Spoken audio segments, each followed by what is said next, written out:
Hello, Facebook Live.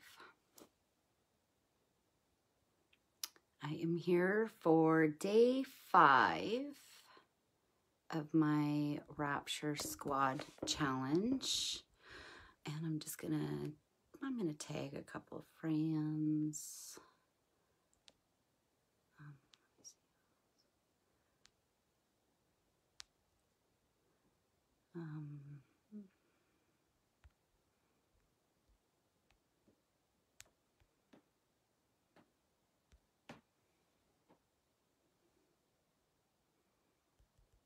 Just give me a sec.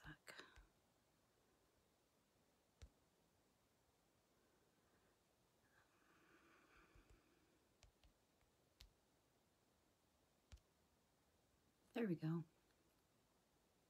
Oh.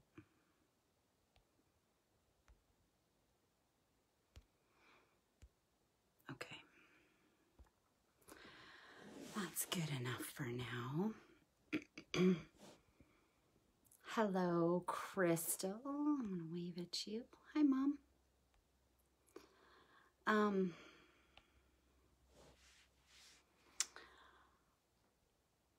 Had it not been for this challenge today, you would not be seeing me. I had a terrible sleep last night, and I'm feeling very foggy today. And I didn't really think about a topic, so I am just going to speak, I guess. You know, it was funny because I talked to my mom today, and so yesterday on my live, I had talked about how I had thrown my mom out of my house, and she phoned me today, and she says, you know, I had forgotten all about that. And I'm like, she says, hearing you say it, I was just like, yep, that was a pretty bad day. And I was like, okay, you know, sometimes we make, sorry, I got hair in my mouth. We make huge deals out of things that we do. Like, I felt so much shame around that. I felt so terrible. You know, probably a couple years after. It took me a while to get there, but here she didn't even remember it. And it's so fascinating to me how we do that. There's Deb. Hi, Deb.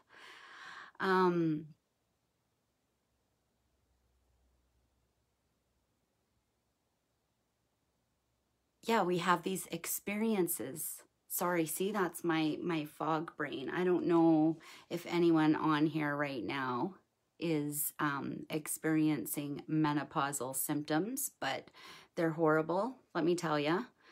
And they're so frustrating some days. Today is one of them. I run around looking for stuff, and I annoy Danica so bad because I ask her the same thing over and over again. She's just like, Mom, you just asked me that 5 minutes ago. And I said, well, did you answer? Like, I can't remember. It's hard to navigate that. So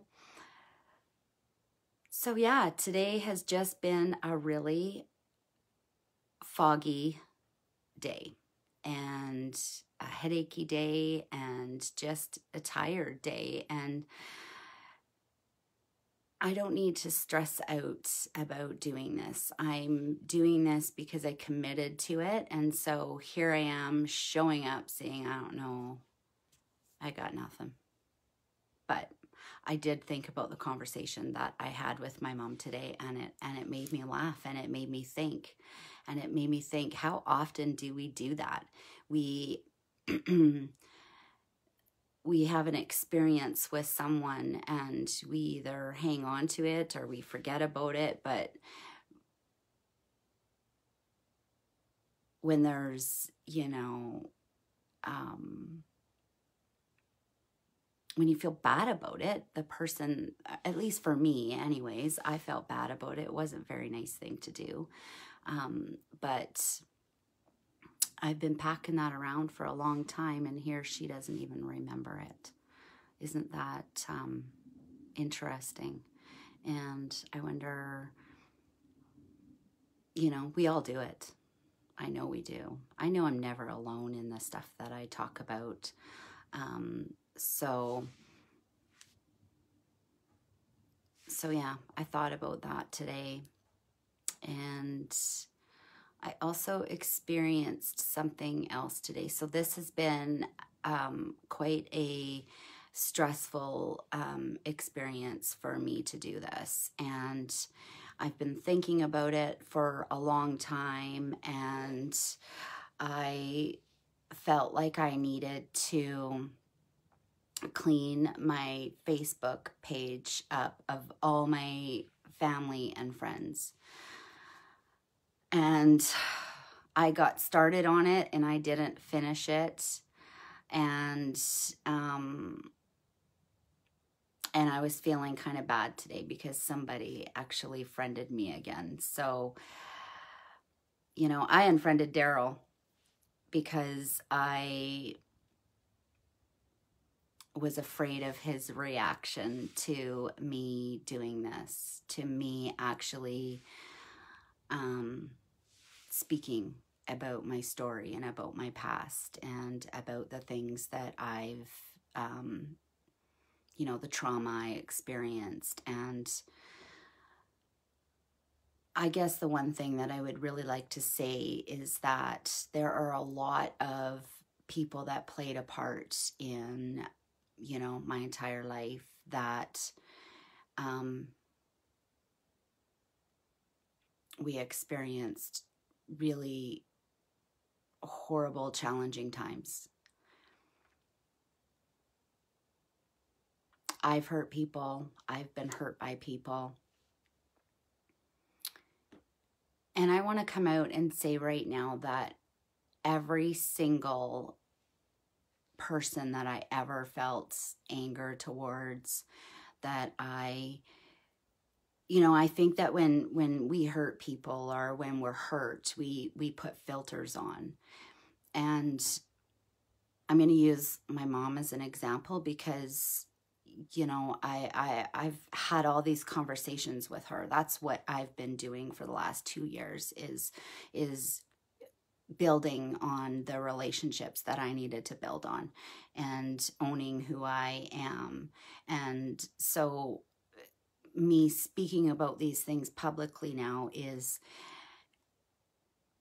I'm coming from a place of love and compassion and kindness for everyone. And I don't blame, I don't have any, there's no anger left in me. I decided that that is not how I choose to live my life. And you know, when I talked about yesterday about how we destroy shame, and you know, it's not by blame and judgment, it's by finding compassion and empathy and putting ourselves in someone else's shoes. And I was able to do that with my mom when I was going through my own divorce. You know, it was in that moment where I was able to say, wow, like, this hurts really bad. And I understand how my mom must have felt and what my mom was going through. And all of a sudden, the empathy came. And I saw her in a completely different way.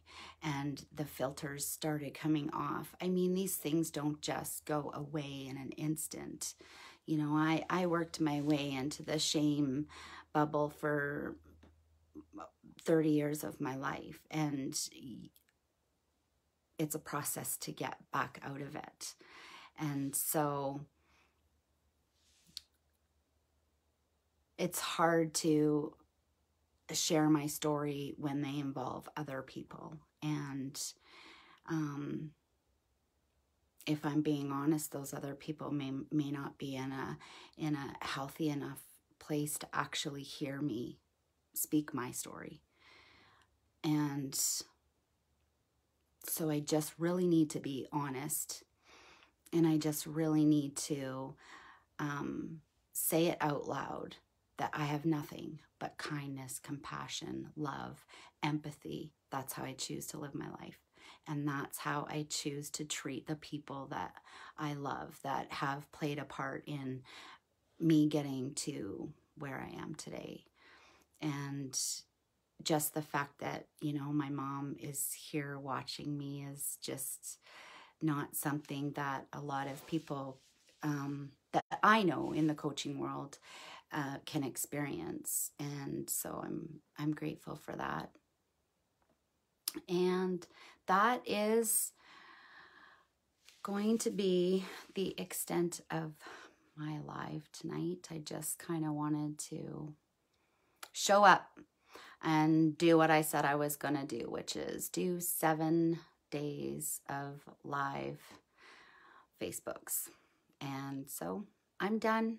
I'm done day 5. And I'm going to go and relax and enjoy the rest of my evening. And I hope you all are having a wonderful day and have a great night. Bye.